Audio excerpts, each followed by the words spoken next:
watch redwoods, Hickok 45.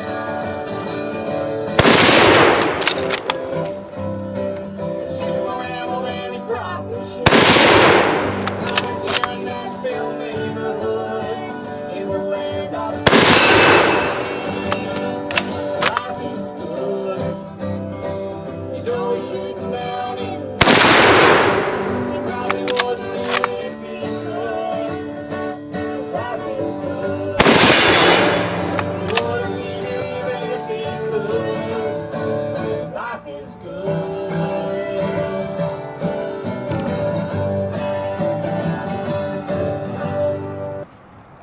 Life is good to start and to end. Yes, Hickok 45. I'm back in town. This might look familiar. No cacti, no rattlesnakes, a lot of lizards, even in Tennessee. And yeah, just a slightly different vegetation. Yeah, made it back. Glad to be back. But yes, you're in Middle Tennessee now, if you didn't notice, the home of Alvin York. And a lot of great folks, Jeff Quinn, that have lived here, and it is pretty, you know. It's beautiful in the desert, but it's also nice here, especially in the fall. It's a lot easier coming back to Middle Tennessee this week than it is in January. We typically go out in January and to SHOT Show and around the west, and come back to a gloomy, dreary, wet January in Tennessee with no leaves. Yeah, it's quite a shock coming home in a lot of ways, but it is a lot nicer right now. The air's kind of dry, speaking of dry air in the west, and you know, the leaves are turning a little bit, and my favorite time of the year is the fall. It is, so it's nice. Wasn't quite so traumatic. Excuse me, I think I swallowed a bug. If I keep my mouth shut, maybe that wouldn't happen. Yeah, but my mouth is always open in these videos. I appreciate you coming by. Appreciate you coming by last week in the desert. Hey, the hot, dry desert, you know, no shooting, just me. Try to keep it short for me. Whatever it was, 30 minutes, I don't know, that's short, right? So here we are today. I did make it back, and I guess what I'm going to shoot today, do a little more shooting. How's that? This is a firearm I purchased in Alabama at the Military Collectors Association meeting down there, Huntsville. It was the Saturday before I left, actually, I guess, I don't know, but it was not that long ago, and I didn't get a chance to shoot it, and took off to parts out west, and had it on my mind. So today I'm shooting it, and it's pretty nice. It shoots. I like it. It's a Long Branch. For those who don't know, it's the Long Branch, made in 1943, made in Canada. Okay, the number 4 Mark 1. Number 4 Mark 1 was basically the World War II Lee-Enfield, and they used the Mark III of course as well, but this one came about just at the beginning of World War II, and it was the primary arm there.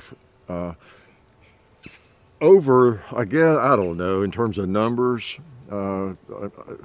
probably many more were used than the Mark III, but both were used. They're both fine rifles. They're just great rifles. They really are. I have a little bit of a love-hate relationship with them. I'll talk a little bit about that today. I've kind of figured out some of that hate. Maybe some of that hate has been mitigated. And sorry about the bug.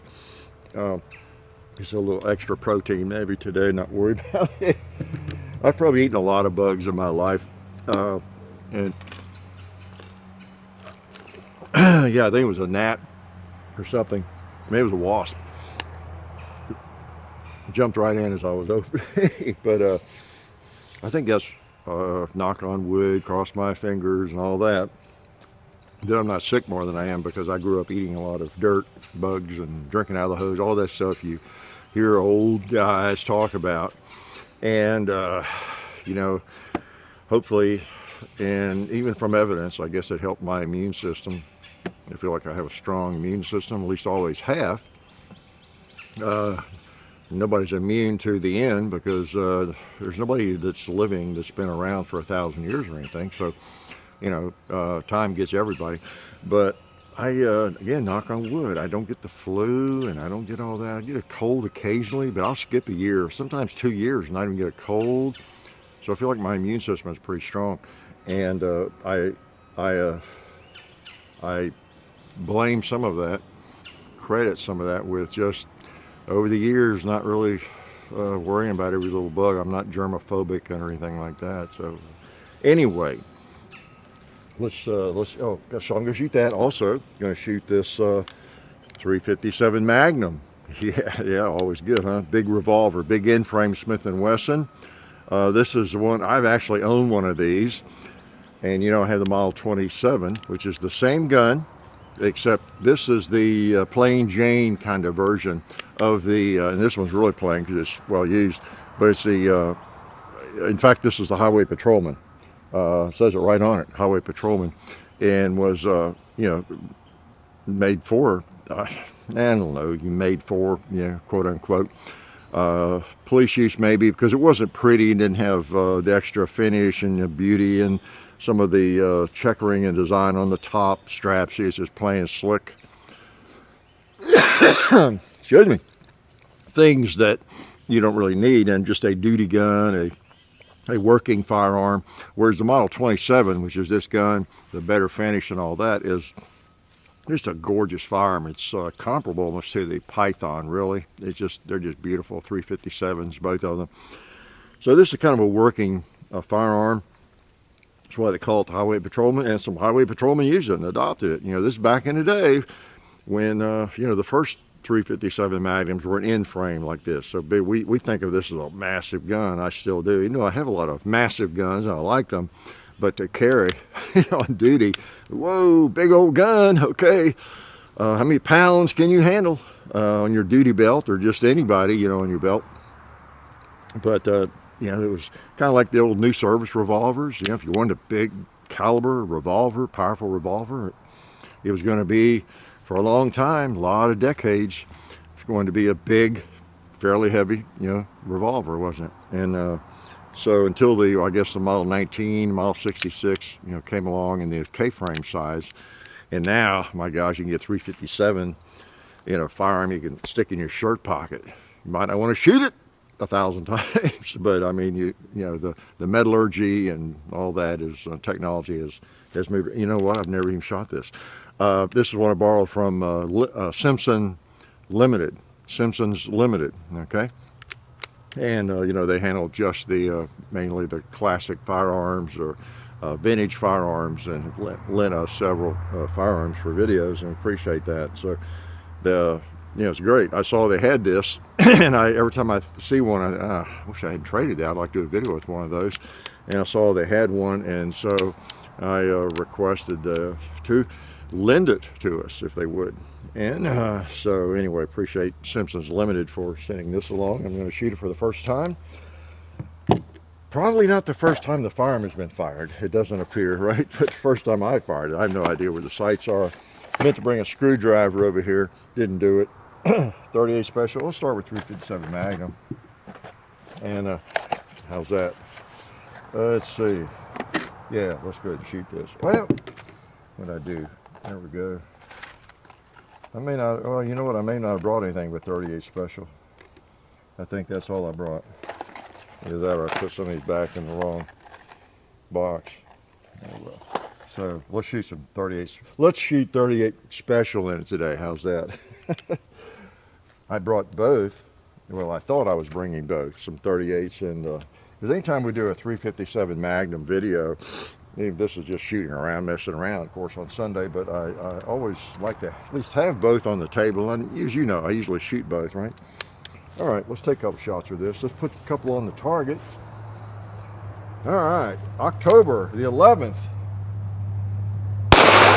Wow, how's that for a bullseye at long range? Wow. Let's go steel plate. Let's go double action. Yeah, let's go gonging. You want to?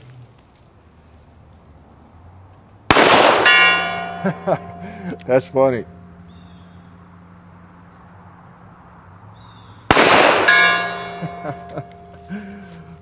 38 Special is a little slower, isn't it? And I don't know, there's something fun about that. It takes a while to get there. It takes a while for the sound to get back. A lot of it, you realize, is the sound getting back.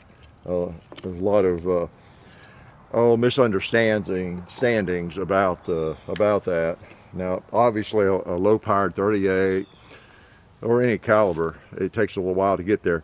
But a lot of the delay you hear is just the sound travel. You know, no matter how fast the bullet is, and sometimes with a really hot round, like a 5.56 or something, some hot rifle round, it's you don't get that enjoyment of that delay and the rain coming back. Why? I'm going to answer it for you. Relax. Because the blast is more intense, and it kind of drowns it out in a lot of ways. The blast has not subsided, and with some things you almost can't hear whether you hit it or not. It's just so loud. You know, I have that problem with like 22 Mag. Things that hit the steel and don't make a whole lot of noise anyway. You know, like the little 5.57, you know, the 22 Magnums, things like that. They don't just bong the steel very hard to begin with. And 22 generally can be that way, but so you don't get a big ring from the steel to begin with. And if it's something like 5.56 or like the 5.7, and there's a lot of blast on top of that, you almost don't hear it. It's totally covered up. So anyway, that's just a little scientific observation I need to appreciate. And anyway, glad you came out. If I didn't say that, it's good to have y'all here, because I'd really feel silly if you weren't here. You know, just talking to myself in the woods, just like, you know, talking to myself in the desert. And it is good to be back. I love the desert. You know, there's something really special about it, and I admit part of it is the fact that it's so different. You know, variety is the spice of life. And I guarantee you there's not many people, at least people who appreciate nature, life, that live there, were born there, around Tucson, Phoenix, or whatever. If they showed up here, I mean, if you didn't think this was pretty cool, I'd think there was something wrong with you too. They might just be totally blown away and just fall in love with it, especially now in the fall, because I mean, it's, you know, the sun coming through, the leaves beginning to change a little bit, leaves on the ground, and the air's a little drier than normal. So it's just a very pleasant place. And again, the big oak trees, now I'm looking, you don't see as much of it, but big oak trees, hickory trees, they're just fascinating. I've always loved big trees, and you know, I don't know. We've had offers all through the years. I've lived here 34 years now since I bought this place, and so many times the people that cut timber for a living come through and want to buy our trees, and we just won't ever sell them because it just destroys the land. You know, I mean, it's just a mess. Have you ever seen a place that they come through and done it? I mean, it's just, you have to get in and get the trees out, but just love big old trees, and try not to shoot them, believe it or not. So anyway, I'm glad I made it back. You know, I made a crack about my car, and you know, my little discourse on vehicles and how amazed I am. And of course, I broke down 6 times coming back after saying that. No, did not. Just kidding. And you know, again, just wonderful. Long drive coming back across Texas, takes forever. It's as I always say, it's the price you have to pay to get into the West. If you live anywhere around, I don't know, anywhere in the East, but if you live in Tennessee, Kentucky, Mississippi, Georgia, North Carolina, you can get to the West, but the ticket that you have to pay, okay, there's a price for it. You can drive out there, and you can fly out there, of course. But if you want to go in your car and you want to see everything without renting a car, when you get there. You just have to pay the price. Generally, a couple of hard days driving, okay, depending on where you live, but it's a couple of days driving, and maybe a day and a half. Then you are pretty much there, and then the rest of it is really interesting driving. But you got to drive through some flat, fairly boring terrain. If you haven't been there before, if you haven't been through Oklahoma, or you haven't driven into Texas ever before, it's different. That's interesting too, because it's new. You've never been there before, right? What a genius I am. So pretty cool. Enjoyed that, and you can easily see, those of you who travel much, you know what I'm talking about. If you drive much, and gosh, in the 80s, I put so many miles on vehicles.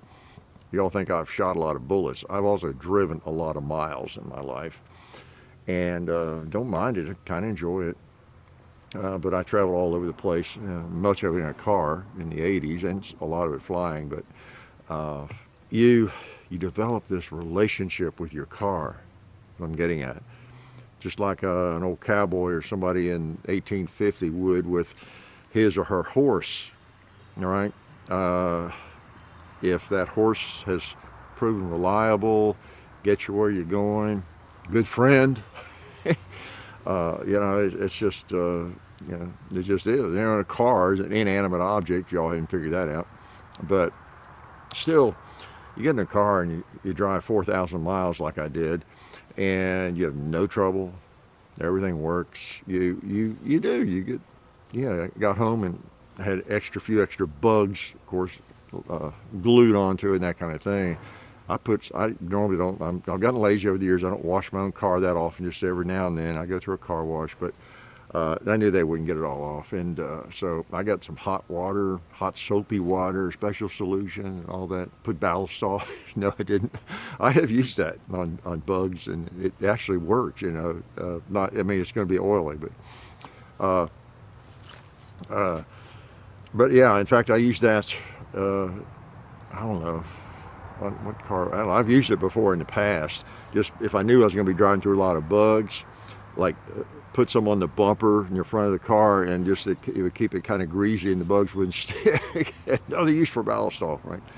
But I've got some hot water and soap and some stuff I got at the auto parts store. It's supposed to be good for cleaning off like mold and mildew that I had on something a while back, but just a touch of just good, a little bit, make it a little stronger.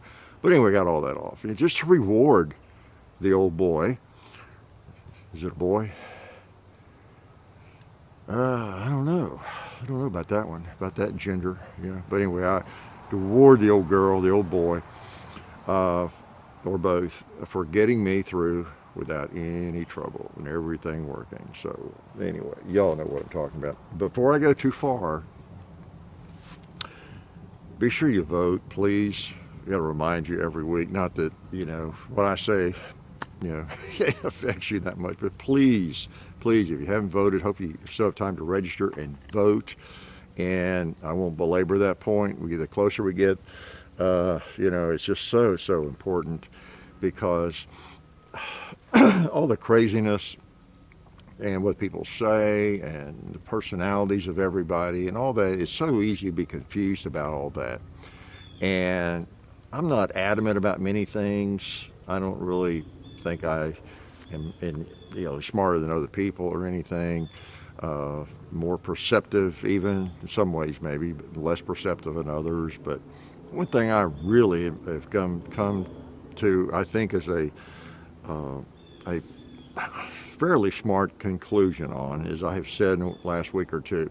We really do, I think, need to, especially as things have changed so much, not focus so much on the imperfections of the candidates, whoever it is. It's your local senator or a federal senator or a U.S. senator or the presidential candidates, vice president, all those people. You could name all of them, even in the minor parties.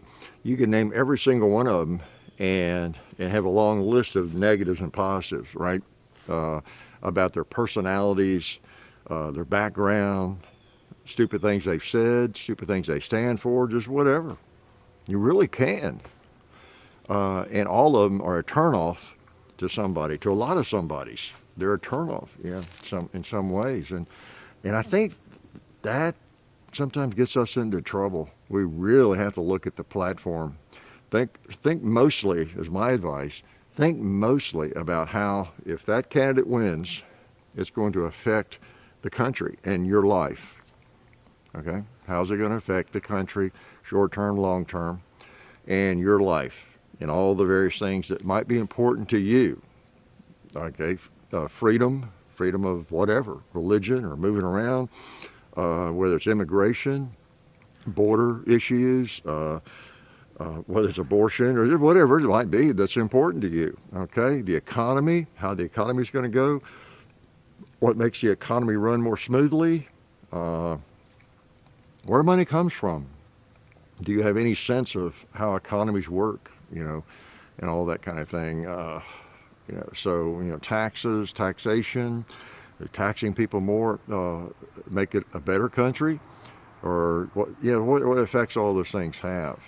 Okay, so you really think about all that stuff, and the platform, gun control, of course, there's all those issues, and look at where they stand on all that.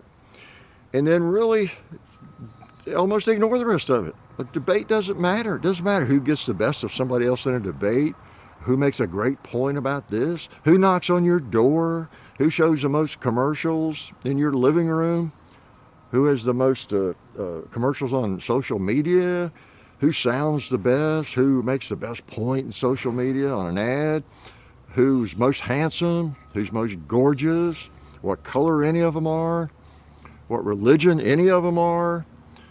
I mean, none of that really matters, I think, as much as how it's going to affect the country if these people get in office, whoever it is, okay? And then whatever you think about that, really. Forget their personalities and their imperfections or their perfections, So anyway, that's my advice. Just be sure you vote and think about it, okay? And just keep that in mind. It's kind of a personality versus platform sort of thing, And also don't get caught up with what your friends, think. Your friends think. Are you smart enough to get past what your friends or your social group thinks and yaks about? They use that kind of thing, right? Groups do, friendship groups, peers, as a bonding thing. We all have something in common. We hate Obama, or we hate Trump, or we love Trump, or we love Obama, or Biden, or whoever it is, And that's just one of the things that binds us together. And we sit around having coffee and we trash the ones we don't like and just moan about something that somebody stands for or said or whatever.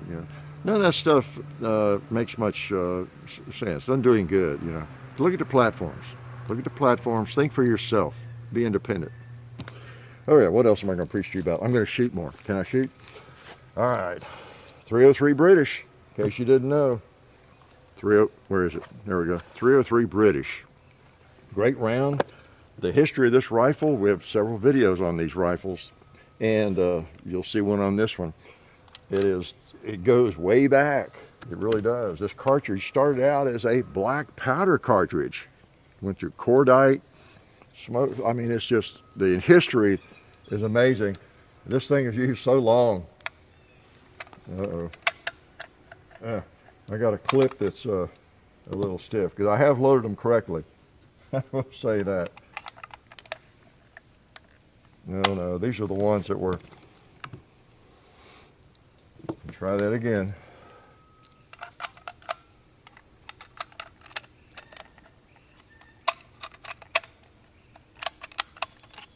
I don't know. I'm going to take them out. These, the ones I've used so far were working fine. Some of these I had in the barn. Yeah, that shouldn't have affected unless I stepped on those or something. I did some reading on that, this 10-round mag and everything. One of the things I mentioned earlier, one of the problems I have had, I don't like that. I've never liked the clips for these things. And one of the reasons, I think, is the fact I was always trying to load 10 rounds in. And I thought, okay, I'm just a dork, I guess. I've worked and I've loaded them like you're supposed to, and I still have trouble often. And I have discovered if you just load one clip in there, it's a charger actually, that I've been doing just fine until right now on camera, of course. Of course on camera, right? But I read from a very legitimate seeming source, a couple of places in fact, and some stuff quoted from the actual manual from these, the manual from the military, British military, that they're really designed to load 5 basically, but have the ability to get 10 in there, you know, and with the clips actually.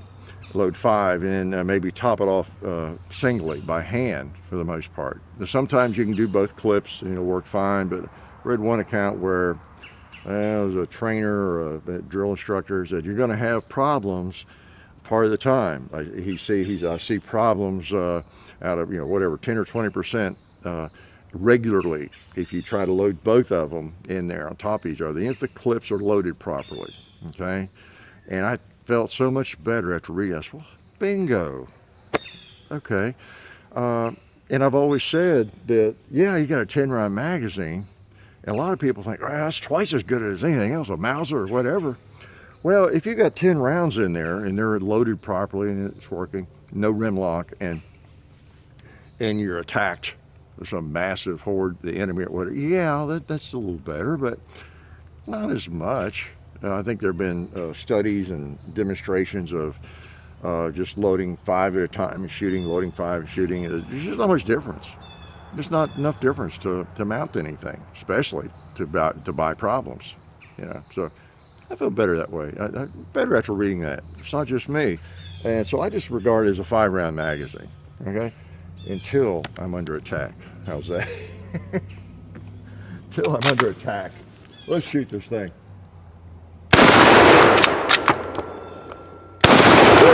I missed. I was trying to.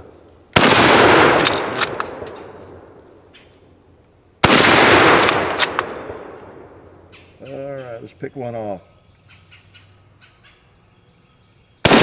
Boom! Real steel target. Propane tank. All right, good old number 4 Mark 1 Long Branch, made in Canada. This one went to New Zealand. Got the markings on it, went to New Zealand. And and I'm not sure it was ever really used. It's like new. You got beautiful wood. You can see that. Ooh, see that wood? It's just a beautiful firearm. And it's good shape. It's all matching. The bolt, the magazine, and everything. I haven't had it apart yet. I think there's a serial number on the barrel, maybe underneath. I'm not sure. I'll check that out too. So, pretty cool. Pretty cool. It's interesting. I tend to, I was thinking the other day after I bought this, the last 2 firearms I have purchased were, guess what? Bolt actions. Bolt action rifles in 2020. What's wrong with me? The Seiko. Yeah, I had to bite on that, didn't I? And then 6.5. If you've been watching the Sunday shoot-arounds, you know all of this. That's one reason I do them. Keep you up to date, and they're timely. Whatever I know as of this week, it's in the video, or whatever firearms I have or talk about. So it's not like necessarily the way some people do, like if they do regular videos every day or something, it's on the today's news or something, where those videos are obsolete, after tomorrow or the next day. Maybe these are obsolete, maybe I'm obsolete, but I don't, I mean, there's not a lot about them that's disposable necessarily, or like old news necessarily, but it is a place where it is timely, whatever I'm doing or talking about. It's as of this day, I know about it, or whatever it is, or new guns. So anyway, if you watch these, you know more about what's going on, if that matters to you. Okay, you might know even more about what a dork I am. And one thing I wanted to do too, I'm gonna shoot this again, is I've been meaning to today, right? And of course, Ballistol, been using it since about 1999 or 2000, 1999, I think. 20 years, okay. And I got started using that when I was doing cowboy action shooting, and somebody was using it, and I tried it, and noticed they were selling it, I think, at the cowboy, one of the state matches or somewhere where I was, and I thought, well, I'll try that, and I did. They said it was good on black, really good on black powder. Somebody was using it for that, and I did. And then the more I learned about it, it was good for everything, and started trying it on other firearms, and then got to where, you know, it wasn't long before I just converted every firearm, you know, used this. So it's not really petroleum based. So when I say converted, I kind of cleaned off the other oil or lube, whatever's on there, and not essential, but just figured it'd be better. And anyway, happy to get the support from Ballistol, because again, 20 years I've been using that stuff. And then Talon grips, I've been drinking out of this bottle for 20 years. It's regular. Just kidding. But we appreciate Talon gun grips. Where do I have one? I happen to have one. Speaking of that, yeah, let me pull it out. This is my little Glock 43X. And, you know, Talon gun grips. Talon gun grips. I know there's other grip companies, good grips, but I discovered these, I guess, how long's that been? 6 or 7 years ago, whatever. Even under previous ownership, they're just getting started, and they sent me some, and I just tried them out. Finally, they laid around a while, and then I see what you mean. This wraparound and everything, really nice. So I've been using them on Glocks, especially because I have a problem with Glock grips in general. At least that long, 8 years. I don't know. Seemed like forever, but they're great outfit. Use them a long time. You just get are you ready for this? You want to know why I use them? I get a better grip, okay?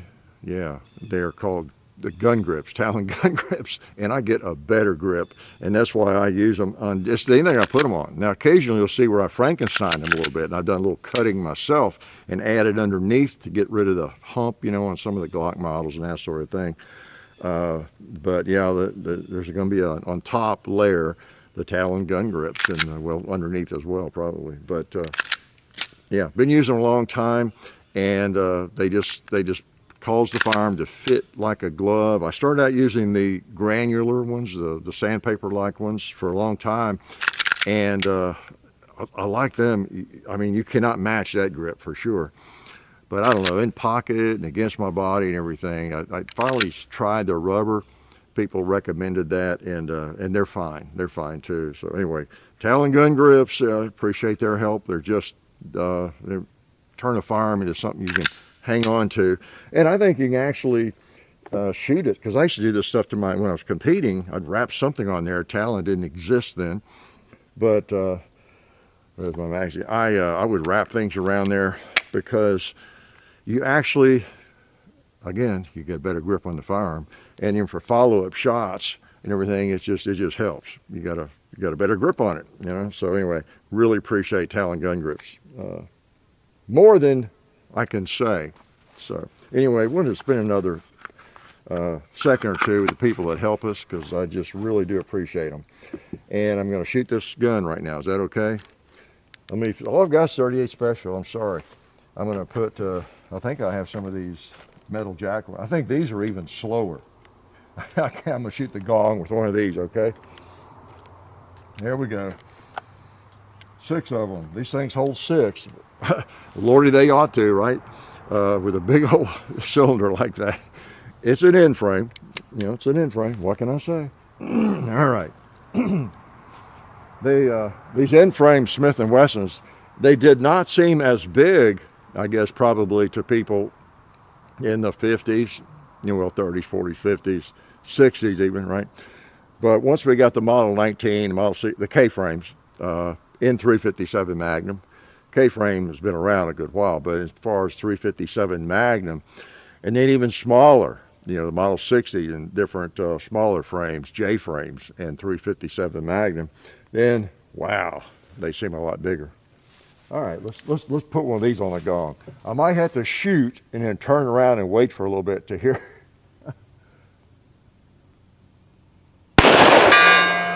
A little delay. Whoop. Still waiting. Sound must not be traveling as fast. Maybe we'll hear it tomorrow. What am I doing? Oh, I see. I got the holding a little too high. Okay, I got one left, don't I? Yeah. Yeah, I got the holding up a little too much. Okay. There's usually a reason why you're missing. Okay, you can quote me on that. There's usually a reason. Of course, you guys see either an elevation or windage issue, or it's a trigger pull issue, it's a sight issue, it's a flinching issue, it's a brainlessness issue, who knows what it might be. A couple of fun guns. No, fun guns. Gosh, what else was I going to talk about? People have asked me what I think about the Remington debacle and all of that. I know a little bit about it, enough to be dangerous. That reminds me, I got my Tennessee Firearms hat out there, and I was going to wear it and didn't do it. Tennessee Firearms, yeah. You need to belong to your state organization. I've told you that. John Harris gave me some of these. I forgot I had them. Yeah, wear one occasionally. But anyway, where was I? Oh, yeah. I don't know all the specifics. I do know that Ruger is apparently going to have Marlin. And, that's one of the entities that we've been the most concerned about or saddened about over the years, how they have dropped in quality, and it's spotty. I mean, you hear a lot of positive reports and a lot of negative reports. And you've seen, we've done a couple of videos looking at the new ones, new Marlins, comparing them with the old ones and different things. And some of the fit and finish is really not very good. I have seen some that were good, though. I picked up a couple on this trip somewhere, and yeah, I made a point to study it. Not bad, not bad. What was that? That was, I think, at Legendary Arms in Phoenix. I think that's where I picked one up. Maybe, yeah, I don't know. Anyway, I stopped at several gun shops on the trip, as I told you last week. And, but anyway, I don't know. I think Ruger should be really in touch with that problem. Ruger makes so many different firearms, and, they should be in touch with us, and be very, very aware of the criticism of the new Marlins, or not new, but the last, 10, 20 years. And boy, wouldn't that be a feather in their cap if they could turn that around, I think they've been turned around to some extent, but if Ruger could really finish that job in fine fashion, they would, they could be our heroes. Really, they'd be heroes. If you went to buy a new Marlin in 6 months or a year from now, and you can't tell the difference between it and a JM Marlin. Nice finish. Mechanics of it are like always, like an old JM version.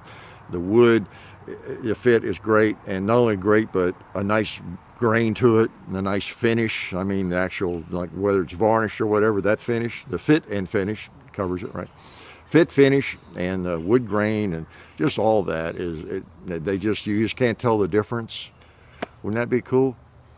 Maybe, I don't know, it'd be interesting if they maybe roll mark, they'll probably have to roll mark this stupid, read your instruction manual. That's already on there though, isn't it? Or is it on the new Marlin?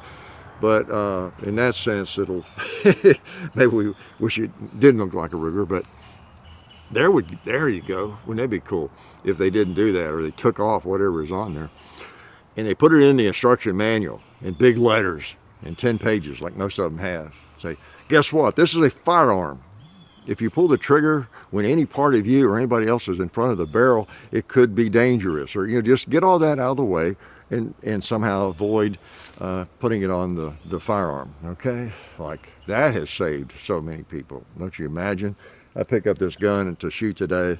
In fact, this has been kind of dangerous, me even having this firearm to shoot today, because there's really nothing on the barrel that warns me about reading the instruction manual or keeping my hand out from in front of the muzzle, anything like that, or that bullets are dangerous, guns can be dangerous. No warnings.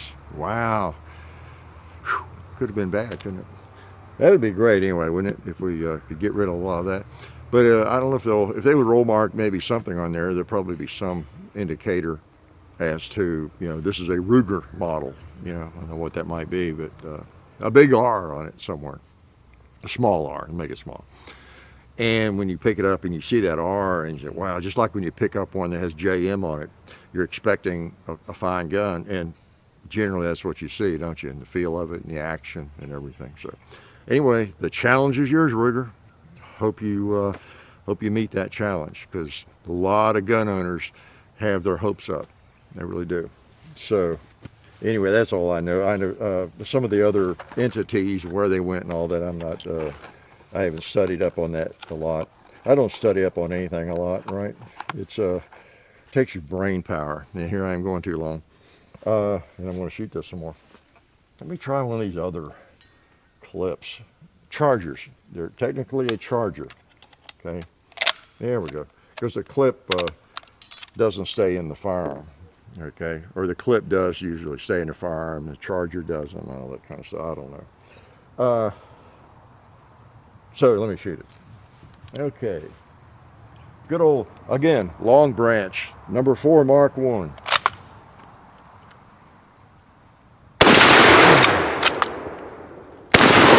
Oh man, I didn't mean to do that. I was shooting at that. That's AR-500 steel.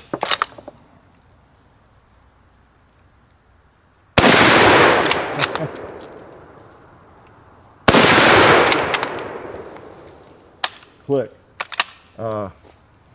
Yeah, it probably didn't hurt it too much, or I know it didn't really permanently damage it to where it can be used. When I say hurt it, what I mean is, did it bleed? No, I don't want a crater, in any of my steel. It's going to be very close. And it's a little close to be shooting steel with a rifle anyway. I mean, it is too close to be shooting steel with a rifle. So, yeah, I was shooting to that jug. But anyway, yeah, these things, there was something I was going to lie to you about. I forgot what it was. But, oh, I know, I was going to mention the bolt and everything. It's famous for being able to load fast and the Mad Minute and all that kind of stuff. But it doesn't appeal to me. It doesn't appeal to me. You know me, I even bring them down usually when I'm working the bolt. Not in battle, I don't care. I'm more interested in a good aim shot with these, and sometimes I'll do that. Some of them are more conducive to that than others. They lock in your shoulder better, or whatever it might be. One thing I do have, I've noticed with this too, the 1917 is the same way. 1917 Enfield 30-06, used extensively in World War I by the U.S. troops, more so than the 3 Springfield, which I've been remiss in pointing out in some videos. But I get my knuckle. This isn't as bad. I think it's a 1917, but the bolt is back here a little bit. You can see it's unloaded, but when I just pick even with this extender on it, when I pick it up and shoulder it, can you see me? Yeah, like that. It's really against my finger and the knuckle, so any recoil at all shoves it right there. So I have to really focus on keeping my hand back, and really do on the 1917. So I don't like that, because with most bolt guns that's not an issue. Not much you can do about it here with this gun, unless I heat the bolt and bend it over about an inch into that forward or something. So most people, small hands, smaller body, bigger brain, not an issue, I guess. But these are nice rifles. They really are. 303 British, good round, and been around so long, so much history. Anything else before I get out of here? Gosh. Oh yeah, when we were out west, I visited Gun Jesus, Ian, so that was cool. We didn't do any videos or anything, but dropped by and said hi, paid my respects, let him know I was in his territory, and asked him if it was okay. Uh, but good guy, good guy. Hit some gun shops. I wrote some of them down, like Murphy's Guns, in Tucson, good shop. B&B Guns in Abilene. Legendary Arms in Tucson, great shop. I've actually bought a couple of firearms from him. I bought I've never been to his shop. Let's see, the Model 12 pump shotgun I have. I just have one. I bought that from him. He was set up at Tulsa. Dave, I think is his name. And the Trapdoor Springfield carbine.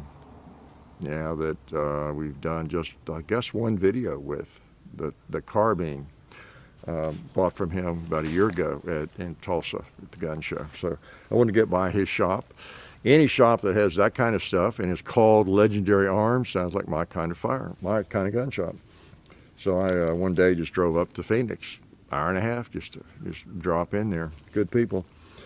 Another place I think I mentioned, the gun shop somewhere around Dallas, I don't know where that was, and Guns and Ammo, somewhere I stopped at. It was called Guns and Ammo, I think, somewhere in Texas, I believe. Yeah, Texas, New Mexico, Texas. And it was a kind of a big complex with a lot of other stuff, antique shops and different things, and then a big gun shop in there, kind of neat. Guns and Gold, the pawn shop in Tucson, I saw alongside of the road there, and got off and went in there. Actually, quite a few guns. You never know about a place that's partly a pawn shop, do you? Sometimes it is just you've got like 90% old saws and hammers and tools and things with a couple of junky guns. Then some pawn shops, they can be one of the best gun shops in the area, I've discovered. It just depends what their focus is. It really is. I guess a lot of it is dependent upon the owner. If he or she really is sort of a gun person, knows a lot about guns, and that's kind of their main thing, to do the other pawn stuff. They got some watches and some tools, but really a nice firearms counter. Because I've been in some. This one was pretty good in terms of different firearms. That they're actually just gun shops. They're better than a lot of gun shops, a lot of small gun shops. It's just we tend to, I guess, have a stigma attached to it, like pawn shop, and okay, yeah, really, that's going to be a real gun shop that I am going to want to see. It's a pawn shop. I'm looking to see if my wife and the grandson are back. I guess not. Oh yeah, that's maybe I'll when I take the camera off this tripod, I'll get a shot. I don't know. Don't promise. That means I got to do some editing, right? But my grandson was coming out and going to be spending the night with us last night. So I was in Walgreens yesterday, a couple of days ago. I got back and I saw something that just, when you're a trickster, a prankster, your radar is just out. And I saw the skeletons they were selling. They're not real. Okay, they're made of polymer or something, probably by Glock. But they're skeleton, different sizes. I bought one. I mean, that thing is about this tall. It's 5 feet or something, I think. And I'm looking at it. It's in the four-wheeler. It's riding along the four-wheeler with me. That's why it's over there in the passenger side. So anyway, I thought, there's something I can do with it. This thing needs to be in the little guy's bed or something. So anyway, at 4 over 4, but just turned 4 really. You got to be a little careful. You don't want to scare somebody really, okay? But he's just getting to the age where he's wise. He's wise to me. I'm always pulling pranks on him and stuff. And he's called me the trickster. One day he's telling his grandma, he said, Grandpa likes to play jokes, doesn't he, or something. I wonder where he got that. So he knows me, and he knows, and so we prep and all this. But anyway, I thought I'll just put it in his bed and put the covers over it, but I wasn't going to let him just go up and discover it, at night. I thought, oh no, we don't need nightmares for the rest of his life because there's a skeleton in his bed that's 5 feet tall. And I knowing him, he'll be okay. I'll go up with him, make a big joke out of it. He'll be fine. I can tell. The lights are all on. He's not going to bed. It's just when we go up to the room. So that's what we did. When I prepped him, I said, "Hey, guy, I think somebody's maybe has been taking your bed. I think somebody's has taken your bed and may not have a place to sleep or whatever. Let's go up and check it out." So we did, and we'd already gone through a lot of the Halloween decorations and things around, spooky stuff, and he's not exactly afraid of anything. So anyway, we got up there and had him covered up totally, and his feet were sticking up, under the covers. And I said, "Yeah, see, there's somebody in your bed. Feel his feet." And he immediately lifted up the cover and just laughed at it. He laughed at it, uncovered and laughed at it. So there was no trauma involved. In fact, he wanted to keep it up there, sitting in a chair, because its legs bend and everything. It's really cool. And so it was up there, I think, all night in his bed. He doesn't bother him. So anyway, good trick. But anyway, so he likes to go on a mule ride, the Kawasaki mule. So we creep around the yard place here and he wanted to take it on a ride.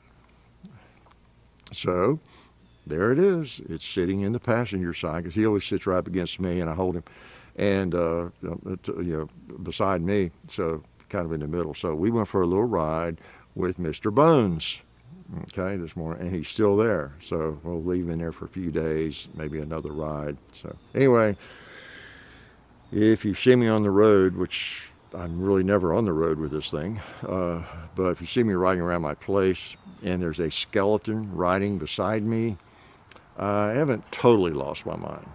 Not totally. How do you lose your mind when you don't really have one to lose anyway? But it is funny, isn't it? The things whenever I see something goofy like this, like something on a car, and sometimes a bumper sticker or a window sticker, just drive around, I'll just say, yep, they've got a granddaughter, or they've got a grandson, or they got something goofy, maybe on the dad. You just do stupid things for your kids too, but especially grandkids, or whatever. When they're young, they're all involved in something, or they think something is so cool and it's really for them that you're doing it, and something stuck on a window or whatever it is that you wouldn't be caught dead doing otherwise. So it's pretty funny. Well, although maybe the guy grow on me, I might just leave him there. I might just leave him there. Yeah, that's an idea. Anyway, I got off on that, didn't I? So anyway, I had a great trip, and I'm glad to be back. It's always fun to travel. Like I say, I'm a driver. I have flown so much, and being 6'8", I do not enjoy flying, but I would really rather drive in most cases and just enjoy the trip. And I do. I enjoy the trip. I have a nice car. I have XM radio in it, and I can listen to that. I can put my phone through it, and I'll listen to a podcast, and any radio station, and snack along the way or whatever. And it's just not that bad. I drive the speed limit plus just a little bit, and I don't worry about traffic like some people. How many seconds they can save getting somewhere. One of the interesting things, speaking of that, I always have another topic, don't I? One thing about the GPS that's nice, you put in a city, you do this if you're one of those people, and I know some, I won't mention any names. I know a lot of them. I might live with some of them that or drive almost fretfully, I call it. Get around this person, and drive faster than really is not safe, but is safe from getting a ticket. Let's put it that way. Where you got to be concerned if you see a state patrol. Oh my gosh, here I have a ticket, or slow down fast enough so I don't get a ticket. Or anyway, my theory. I used to be that way until I was about 30, 35, more like that. But I began to realize that how much time do you save? If I drive to Dallas and I can put in my GPS, Dallas, okay, let's say it's going to take 9 hours, and let's say I'm going to get there, it tells you what time you're going to get there. Let's say I leave in the morning at 6 or something, and it says I'll get there at 4:32, all right? Well, if you've ever seen and noticed that and done that, you can drive, let's say the speed limit is 70 all the way. Well, you can put it on 74 or something like that's what I do, but 75 maybe. You can drive 79 or 80 and put yourself in more jeopardy getting a ticket. And you can drive 70, or you can drive 75 or 76. Or you can weave in and around traffic and get all fretful and upset that people are holding you up and you had to drive 65 for 2 seconds and you're risking your life changing lanes and getting around all these people and then back into, you can just be constantly making sure you don't lose that speed for 10 seconds or whatever it is. You know what I'm talking about. Constantly changing lanes and worrying about or you got to, another one is you're going to get off up here, this next exit, and you're half a mile from it, or closer, or a mile even, whatever. And people are only driving 70, and you want to drive 75. Well, so you get way over in the left lane to get back up to your 75, even though you're getting off right up here, and I'm probably talking about some of you and I'm offending you. I'm sorry. I don't have to ride with you. It's just like, why? Because the time, back to the GPS, says you're going to get there at 4:32. I mean, you can do all that stuff I'm talking about and making fun of. Or you can just set it on 74 or 5, cruise along and stay most of the time in the same lane. You still have to pass people. There's always somebody going slower. And just not even have to think about the state troopers, about getting a ticket, less chance of having an accident, all the lane changing, and all the coordination and focus you got to have to change. Anybody coming, I got to get in this lane, because that's when you're most likely to have an accident. You just forget about all that stuff for the most part. And guess what? You'll get there at 4:30, 5, or 4:36 instead of 4:32, or instead of cutting off or shaving off 2 or 3 minutes. Maybe you can get there by 4:30, 4:29 by doing all the crazy stuff, I would call it. But you'll get there at 4:37 if you just cruise along at whatever, 74, 75, 76, and not be fretful the whole way. So you could have cut off 10 minutes or something, 5 minutes. Why? Is that worth it? What were you going to do? Say you saved even 30 minutes, which I think is pretty much impossible unless you drove like an absolute maniac. What if you saved 15 to 20 minutes even? What was so important? What were you going to do in those 15 minutes you saved? Were you going to develop a cure for cancer when you got there? And if you didn't get there, you're not going to be able to do it? I don't know. So that's my little stump speech on driving. I don't no problem driving over the speed limit. I really don't. But I don't drive like an old man, as they say. I'm not that guy going down the interstate 65 miles an hour. I'm that guy going down the interstate going 75 if the speed limit is 70. And now the state trooper's going to be watching out for me. And I rode over a hill somewhere in Texas or somewhere, and I was up to 79. Even with the GPS or the cruise control, sometimes you're down a hill or up, or you're actually going up. It has to like accelerate for a minute or something to get back up, and it'll get overboard a little bit or something on top of that hill. And wow, I was at 79. I thought, just as I saw the state trooper sitting over there in the median, I looked, I'm 79, I thought, oh man, I'm gonna get a freaking ticket, and I don't even speed really, or really speed. But he didn't pull out. I think they're probably waiting for somebody going over 80. There are plenty of people exceeding the speed limit by 10 plus, or 20 miles per hour that they can pull over. So, but anyway, that's my little speech on speeding. I enjoy driving, and that's one reason I enjoy it. I have a comfortable car. Some of you are asking me what GM I have. It's a Yukon. It's a big one. And it's a nice one, and it rides great.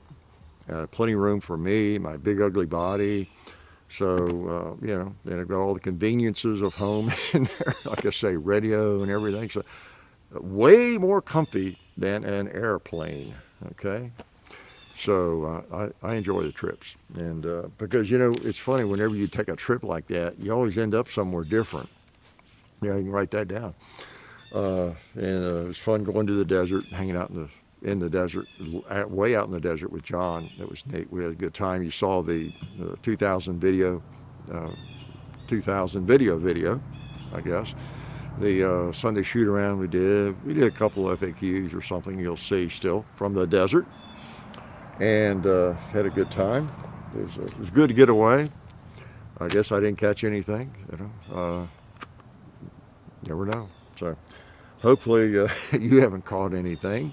If you do fine with it, and I still am not convinced I haven't already had it, but you know, I put my mask up when I go in someplace, and don't worry about it. You know, if I get it, I get it. So that's life. I probably don't have anything else that I had to talk about. I can always talk about it later. I can always bend your ear at another time, can I? It's just that simple, because every time I come out here and set up the camera, you all show up. And oh, I do know one thing. I asked John about his comedian endeavors, and I think if he had anything coming up, and he texted me. Let's see. It'd be at the Brickyard Bar and Barbecue at 7 o'clock in Knoxville, Tennessee, October the 18th. Okay, Brickyard Bar and Barbecue at 7 o'clock, Knoxville, Tennessee, October 18th. So that's the one coming up he knows about. He does a lot of little things, you know, he doesn't necessarily advertise, because you never know. So, gotta shoot one more time. Which one? How about this one? No, let's shoot the revolver again. Okay, I haven't shot it enough. Good old Model 28, and then I'm gonna kick you all out of here. And I appreciate you coming around, because I don't know how you knew I was here, for one thing, but somehow you all find out. And let's see, I'll put it up so that jacket around shoots last. Clean a little lead out. Take a couple shots. How about this target right here? Yeah. Well, I don't know. Those grips are strange. I mean, obviously it's a used gun. All the firearms that Simpson's Limited, get are used just about, I guess, and because they're vintage firearm, they've probably been fired, right? This one, these grips, I've never seen anything like that. Have you? Look at that. It's like a Target grip of some sort. I mean, they don't feel that bad. They feel pretty good. They're just big and strange looking. Oh yeah, they're okay. We're unloaded here. Let's see. TRAUS at H, trademark H. I know. TRAUS. That's not Taurus. I'm sure that company is. Okay. Never seen those before. They might be from some other country or something. So anyway, good old Model 27. Yep. A lot of state troopers and police in general carry those big old heavy things for a while. That's why when Bill Jordan and others came up with the idea for the K-frame 357 Magnum, Combat Magnum, that was such a popular size. Just big enough, but not too big, and a little lighter and handier. He was in Border Patrol back in the day, and so he was very instrumental in the Model 19 K-frame. Just smaller version of this, still 6 shots. So big old gun. Oh, it's an old one. See, look at that screw right there under the trigger guard. You don't see that on me, Smith. Let me point it at you. Okay, it's dangerous. Look dangerous. Yeah, 3 screws over here too. That's an older one. Sorry about that. It's missing a pin on the pin barrel, but I don't know, I've never seen one with that out. It's not really needed. That's why they did away with it. But no pin in the barrel. So anyway, nothing like a good old vintage Smith. So I'll let you go, and I appreciate you coming by. I'll talk to you next week. It's been fun. I could talk for another hour. I've got all kinds of things to talk about, but I'm not going to do it. I'm going to spare your brains and your ears, and not stretch your tolerance, okay, any further than I have to today. So good to be back, And yeah, we'll be coming on winter before you know it. But I'll be out here, and just as I did in Tucson, I'll try to check in with you, whether it's cold and snowy and rainy, wind blowing or not. Okay, even if it's an abbreviated appearance with less genius to share. Okay, so hope you all have a good week and a chance to do some shooting. If not, clean those guns. You know, I know ammo is a problem. Speaking of ammo, I've got ammo for most guns, but not tons. I've got some ammo because I plan ahead. I always have. Again, don't hate me because I have ammo. I would have ammo whether we were sponsored or not. Okay? Because I plan ahead. I've been through these cycles many, many times. I have a lot of my own personal ammo. That's just a thing with me. I've been through it lots of times, shortages, and I've advocated this for many, many years, talked about it, how ammo keeps. It's not like buying a loaf of bread that spoils or a gallon of milk. Ammo keeps. You can take ammo, even generally speaking, now you might not want to shoot at Camp Perry with it or some competition, but even ammo that has not been in air-controlled circumstances. I mean, it's amazing how decades and decades, still shoots fine.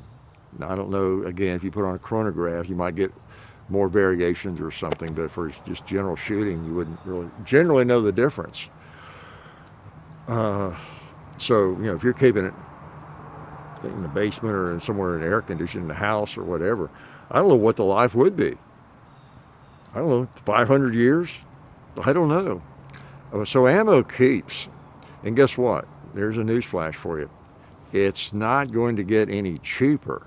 I mean, in general. Now, hopefully it'll come back to the normal prices, right? But I mean, in terms of what it ought to cost, what it normally costs, if you have room for it. Now, I'm not advocating you stockpile 1,000 or 500,000 rounds of ammo and all that necessarily.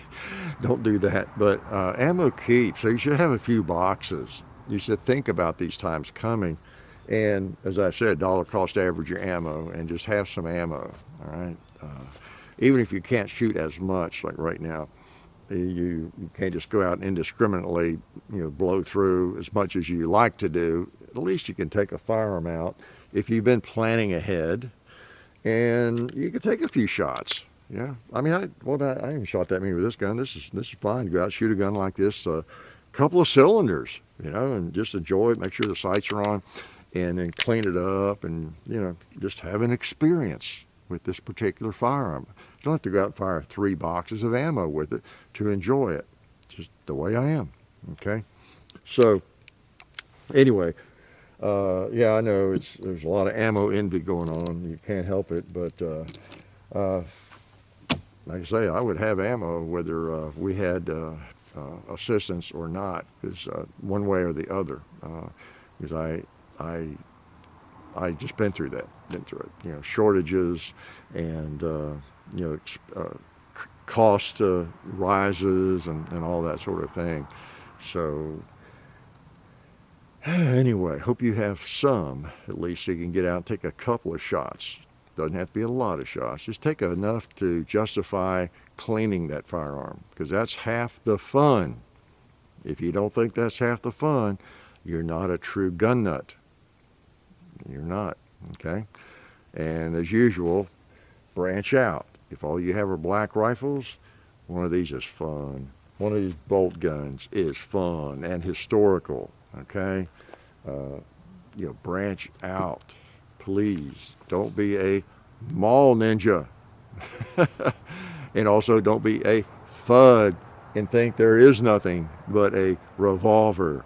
Okay, no need for a semi-automatic. They should be banned.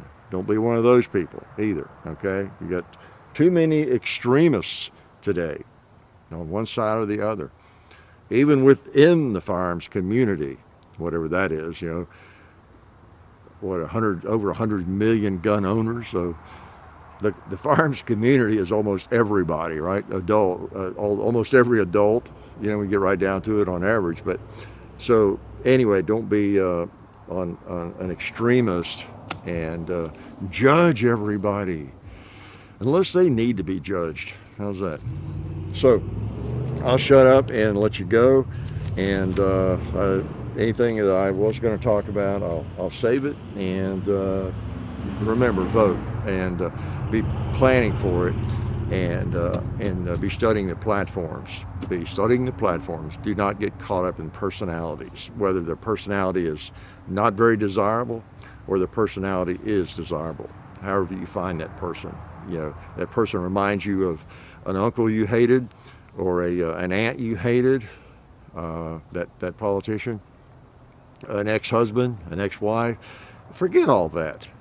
You don't have to live with these people. You're not going to live with them. I guarantee you, they're probably not going to be in your living room having dinner with you. Okay? And you're not going to have to be making conversation with them, ever. Okay? Whether it's Biden, Harris, Trump, Pence, or any or the other, they're not going to be at your house. They're not going to be there. They're not going to be bothering you. The only way they're going to be bothering you is with policies, maybe. Okay? How they look at the United States, their vision of the way things should be. You want to try to figure out what they think their vision, or what you think their vision of the country is regarding all the issues that are important to you. And then forget the personalities. You don't even have to even think about their faces. Look at their platform and what's going to affect you and how it's going to affect you, your family, the country. Okay? I know that sounds pretty opinionated, I guess, but you know, I mean, that's what I think you should really look at. Okay? I think in the past, you know, you go back 50, 60 years, it's a little different.